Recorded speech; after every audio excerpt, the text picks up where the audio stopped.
అందరికీ జై Hind. Israel, Iran, America, Iran గొడవ తర్వాత ఒక కొత్త గొడవ స్టార్ట్ అయింది. అదే అమెరికా ద్వారా ట్రేడ్ వార్. రష్యాని పనిష్ చేయాలి అన్న ఉద్దేశంతో అమెరికా స్టార్ట్ చేసిందే ఈ ట్రేడ్ వార్. అసలు ఈ ట్రేడ్ వార్ అంటే ఏంటి, దీనివల్ల మనకొచ్చే నష్టం ఏంటి, అసలు ఎందుకు మనం దీన్ని అబ్జెక్ట్ చేయాలి, మరెన్నో విషయాలు దీనికి సంబంధించి ఈ వీడియోలో చెప్తాను, జాగ్రత్తగా వినండి. ఫస్ట్ ఆఫ్ ఆల్ న్యూస్ ఏమొచ్చింది అంటే America imposes 500% tariff on India and China over Russia's business ties. America వాడు ఏమంటున్నాడంటే ఇండియా అండ్ చైనా రష్యా నుంచి అక్రమంగా ఆయిల్ చీప్గా కొనుక్కుంటున్నారు అని అమెరికా వాడు ఇండియా మీద మరియు చైనా మీద నిందేస్తున్నాడు. అసలు మనం ఏం కొంటున్నాము, ఈ టారిఫ్స్ ఏంటి, అన్ని విషయాలు వివరంగా చెప్తాను, వినండి. ఇండియా రష్యా నుంచి ఆయిల్ పర్చేస్ చేస్తుంది. ఫిబ్రవరి 2022లో రష్యాకి యుక్రెయిన్కి మధ్య యుద్ధం స్టార్ట్ అయింది.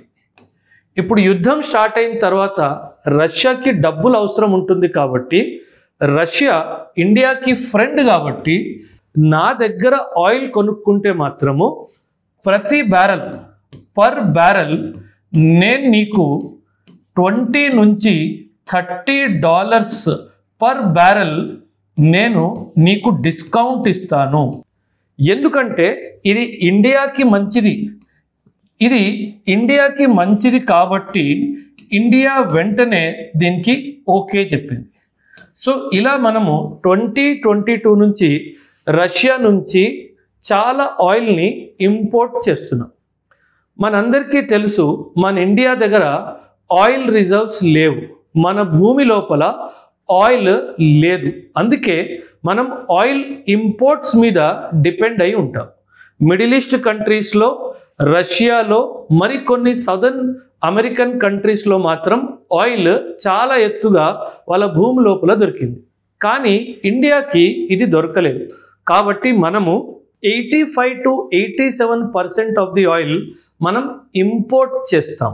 కాకపోతే ఇప్పుడు అమెరికా వాడు ఏమంటున్నాడు, రష్యా ఈ వచ్చిన డబ్బుని ఆయుధాలు తయారు చేసుకోవడానికి వాడి యుక్రెయిన్ మీదకి దాడికి వెళ్తున్నాడు కాబట్టి నేను రష్యాని పనిష్ చేయాలి. ఈ రష్యాని పనిష్ చేయాలి అంటే రష్యా దగ్గర ఆయిల్ కొనుక్కుంటున్న దేశాలు ఇది ఆపాలి అంటే నేను ట్రేడ్ వార్ ఒకటి సృష్టించాలి. స్టార్టింగ్లో మనము ఒక పదం వాడాము, ఆ పదమే టారిఫ్ అని ఒక పదం నేను వాడాను. ఈ టారిఫ్ అంటే ఇంకేంటో కాదు, ఇంటర్నేషనల్ ట్రేడ్లో ఒక రకమైన ట్యాక్స్. ఇప్పుడు అమెరికా వాడు ఏమంటాడంటే ఇండియా మరియు చైనా రష్యా నుంచి ఆయిల్ ఇంపోర్ట్ చేసుకుంటున్నారు కాబట్టి నేను మీ మీద 500% టారిఫ్ పెడతాను అంటున్నాడు. అంటే 500% ట్యాక్స్ పెడతాను అని అర్థం. ఒకవేళ 100 రూపీస్కి మనము ఒక ఐటమ్ మ్యాంగోజే అనుకోండి, 1 కేజీ మ్యాంగోస్ మనం అమెరికాకి ఎక్స్పోర్ట్ చేస్తున్నాం అనుకోండి. అమెరికా వాడు ఏమంటున్నాడంటే ఈ 100 రూపాయల మీద నేను 500% ట్యాక్స్ పెడతాను, 500% ట్యాక్స్ పెడతాను అని అంటున్నాడు. అంటే ఏంటి, ఈ 100 రూపాయలకి నేను అక్కడ అమెరికాలో పంపిస్తే అది అమెరికన్ మార్కెట్స్లో వెళ్ళేసరికి అది 600 రూపీస్ మ్యాంగోస్ అయిపోతుంది. దీనివల్ల ఏమవుతుందంటే మన మ్యాంగోస్ అమెరికన్ మార్కెట్లో చాలా కాస్ట్లీగా అమ్మబడతాయి. అప్పుడు అమెరికాలో ఉన్న సిటిజన్స్ ఈ మ్యాంగోస్ని కొనుక్కోరు. ఏ దేశం నుంచి అయితే చీప్గా వస్తుందో అక్కడ దేశం మ్యాంగోస్ కొనుక్కుంటారు. సో దీనివల్ల మన ఎక్స్పోర్ట్స్ దెబ్బతింటుంది. దీనివల్ల మనకి ఎక్స్పోర్ట్స్ నుంచి వచ్చిన ఆదాయం కూడా దెబ్బతీస్తుంది. మన ఇండియా అమెరికా ట్రేడ్ చూసుకుంటే కనుక 2024లో మనం దాదాపు $130 బిలియన్ ట్రేడ్ చేశాము. మనం ఇంపోర్ట్ కూడా చేసాము, మనం ఎక్స్పోర్ట్ కూడా చేసాము. మనందరికీ తెలియాల్సిన విషయం ఏంటంటే మనం ఎక్స్పోర్ట్ చేసిన వాల్యూ $87 బిలియన్, అదే మనం ఇంపోర్ట్ చేసిన వాల్యూ $42 బిలియన్. మనం ఎలక్ట్రానిక్ గ్యాజెట్స్ అవన్నీ అమెరికా నుంచి ఇంపోర్ట్ చేసుకుంటాం.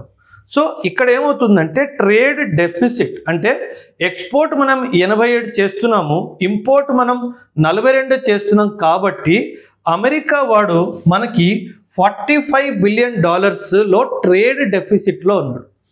అమెరికా ఇంటెన్షన్ ఏంటంటే ఈ ట్రేడ్ డెఫిసిట్ని రెడ్యూస్ చేయాలి.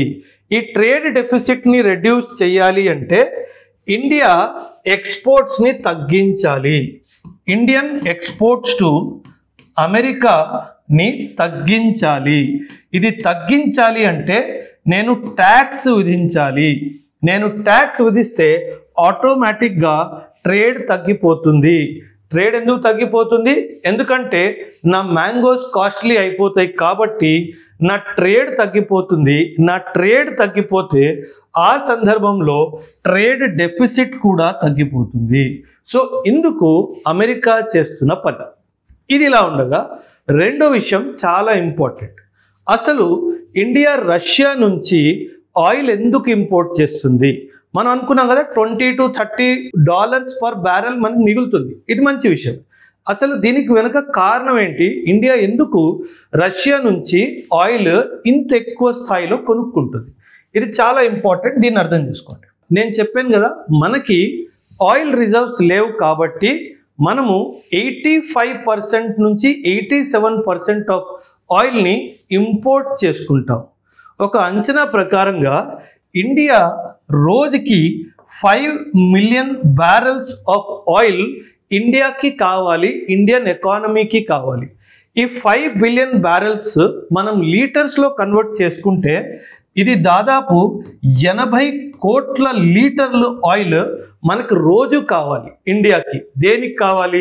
మన ట్రాన్స్పోర్ట్ సెక్టర్కి కావాలి, మన ఇండస్ట్రీస్ పవర్ సెక్టర్కి ఆయిల్ అవసరం ఉంటుంది, అదేవిధంగా ఏవియేషన్ సెక్టర్కి కూడా, మరియు అగ్రికల్చర్లో కూడా మనం petroleum and petroleum related products, fertilisers అవన్నీ కూడా మనం వాడతాం. సో ఇదంతా మనకు డైలీ కన్జంప్షన్ జరుగుతుంది. ఒక ఏజెన్సీ ఉంది, ఆ ఏజెన్సీ పేరు ఇంటర్నేషనల్ ఎనర్జీ ఏజెన్సీ. ఈ ఇంటర్నేషనల్ ఎనర్జీ ఏజెన్సీ ఏమంటుందంటే ఏ కంట్రీ అయినా వాళ్ళ దగ్గర 90 డేస్ రిజర్వ్ని పెట్టుకోవచ్చు. అంటే 90 రోజులు కావాల్సిన ఆయిల్ని రిజర్వ్ రూపంలో పెట్టుకోవచ్చు. ఇప్పుడు ఇది ఆయిల్ కాబట్టి మనం దీన్ని ఓపెన్లో పెట్టడానికి ఉండదన్నమాట. సో మనం ఏం చేసామంటే మన దేశంలో ఇప్పటి వరకు 3 ప్లేసెస్లో మనం భూమి లోపల ఒక రిజర్వ్ కెపాసిటీని క్రియేట్ చేసుకున్నాం.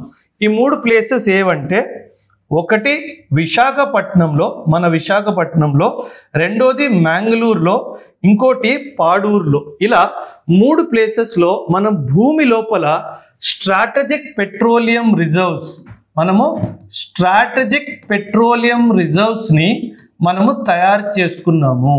స్ట్రాటజిక్ పెట్రోలియం రిజర్వ్స్ని మనం తయారు చేసుకున్నాం. ఈ 3 ప్లేసెస్లో మనకున్న కెపాసిటీ 5.3 మిలియన్ మెట్రిక్ టన్. ఇప్పుడు 4వ ప్లేస్ చండీఖోల్ అనే ప్లేస్లో మనము ఇంకొక పెట్రోలియం రిజర్వ్ తయారు చేస్తున్నాము.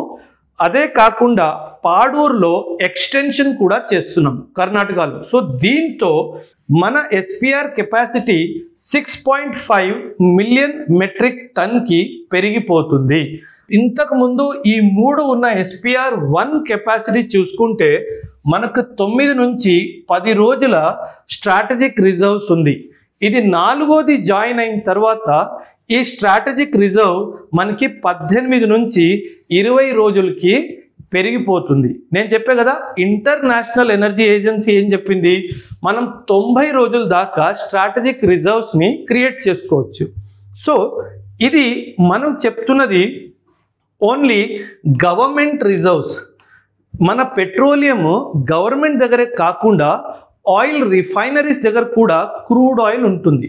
ప్రైవేట్ ఆయిల్ రిఫైనరీస్ ఎప్పుడైనా సరే 2-3 వీక్స్కి సరిపడేంత ముందే క్రూడ్ ఆయిల్ తెచ్చి పెట్టుకుంటారు.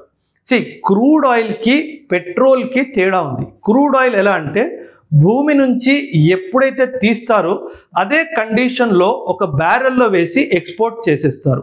ఒక బ్యారెల్లో దాదాపు 159 లీటర్స్ ఆఫ్ క్రూడ్ ఆయిల్ వస్తుంది. మనం ఇలా క్రూడ్ ఆయిల్ని ఇంపోర్ట్ చేసుకొని మన దేశంలో ఉన్న రిఫైనరీస్లో వీటిని రిఫైన్ చేసుకుంటాము. మన రిఫైనరీస్లో రిఫైన్ అయిన తర్వాత మనం మన బళ్ళల్లో ఈ పెట్రోలియం ప్రోడక్ట్స్ని వేసుకొని మనం బళ్ళు నడుపుతాం. సో ఈ పెట్రోలియం రిఫైనరీస్ ఏవైతే ఉన్నాయో వీళ్ళ దగ్గర జనరలీ 2 నుంచి 3 వారాల స్టాక్ ఉంటుంది. పెట్రోలియం రిఫైనరీస్ దగ్గర ఉన్న స్టాక్ని కూడా కలెక్ట్ చేసుకుంటే మన కెపాసిటీ 75 to 80 డేస్ వరకు పెరిగిపోతుంది. నేను 80 రోజుల వరకు ఎటువంటి ఇబ్బంది లేకుండా మన దేశం ఎకనామిక్ యాక్టివిటీస్ అలా కంటిన్యూ అవుతూనే ఉంటాయి. సో మనకి రష్యా నుంచి ఇలా చీప్ ఆయిల్ రావడము మన ఎకానమీకి ఎంతో అవసరం. కాకపోతే అమెరికా ఏమంటుందంటే దీని ద్వారా రష్యా యుద్ధాయుధాలు క్రియేట్ చేసుకొని యుక్రెయిన్ మీద దాడికి వెళ్తుంది, ఆ యుద్ధం అలా కొనసాగుతూనే ఉంటుంది అని చెప్పి అమెరికా ఉంటుంది. కాకపోతే ఇండియా ఏమంటుందంటే నాకు వేరే దేశాల దగ్గర ఉన్నట్టు ఆయిల్ నా దగ్గర లేదు, నా అవసరానికి నేను ఆయిల్ తెప్పించుకుంటున్నాను, అందులో ఎటువంటి తప్పు లేదు అని చెప్పి చాలా స్పష్టంగా మన జయశంకర్ గారు కానీ మన ప్రధాని మోదీ గారు కానీ చెప్పారు. సో ఇలా రష్యా దగ్గర నుంచి మనం ఆయిల్ తెచ్చుకోవడంలో ఎటువంటి తప్పు లేదు అని మన భారతదేశము చాలా క్లియర్గా అమెరికాకి మరి యూరోపియన్ కంట్రీస్ కూడా తెలియజేసింది. ఈ భారత నిర్ణయం మీద మీ అభిప్రాయాలు కూడా ఖచ్చితంగా కమెంట్స్లో తెలియజేయండి. థ్యాంక్ యూ అండ్ జై హింద్.